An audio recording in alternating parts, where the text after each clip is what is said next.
Mee TV news కి స్వాగతం.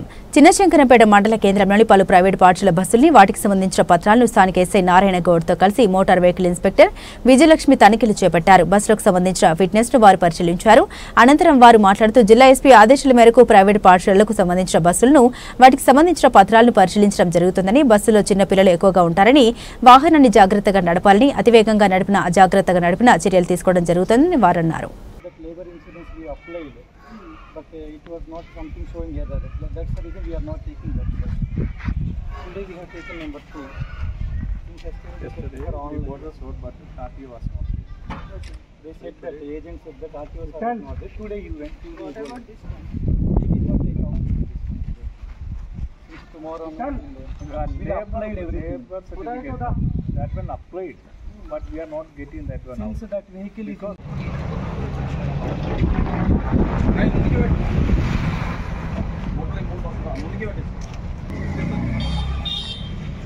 Satan.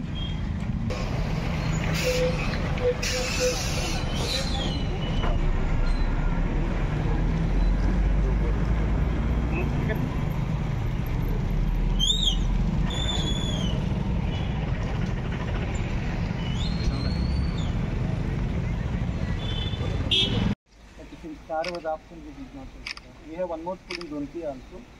There also they have given holiday because the 3 buses they today will come there. Thank you very much.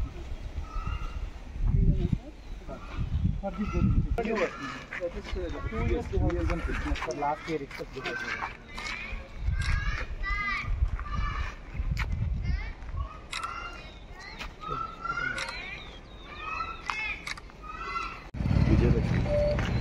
RTO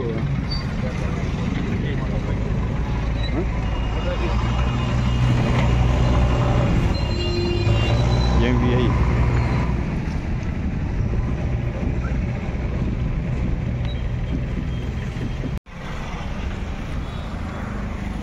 ఈరోజు జిల్లా SP గారి ఆదేశాల మేరకు Medak RTA officer సౌజన్యం ఆధ్వర్యంలో జాయింట్ ఆపరేషన్ జరుగుతుంది. మండలంలో అన్ని స్కూల్కి సంబంధించిన వెహికల్స్ని చెక్ చేసి అందులో అన్ని సర్టిఫికేట్స్ క్లియరెన్స్ ఉన్నాయా లేవా, డ్రైవర్స్కి ఎక్స్పీరియన్స్ డ్రైవర్స్ వాళ్ళకి లైసెన్స్ ఉన్నాయా లేవా అని వెరిఫై చేయడం జరిగింది. అదేవిధంగా డ్రైవర్లకు కూడా స్కూల్ బస్సు నెమ్మదిగా జాగ్రత్త తీసుకెళ్లాలని సూచించడం జరిగింది. ఎటువంటి పిల్లలకి ఇబ్బందులు కాకుండా ముందస్తుగా స్కూల్ ప్రారంభ సమయంలోనే ఈ తనిఖీ చేయడం ప్రారంభమవుతుంది. We are checking the school buses here in Chegunta, Manoharabad, all over the district. Buses అన్ని ఫిట్నెస్ చేయించుకోవాలి, పిల్లల్ని క్షేమంగా స్కూల్కి చేర్చాలని ఎస్పీ గారు ఆర్డర్ వల్ల పోలీసు వారితో కలిసి జాయింట్ ఆపరేషన్ చేస్తాం.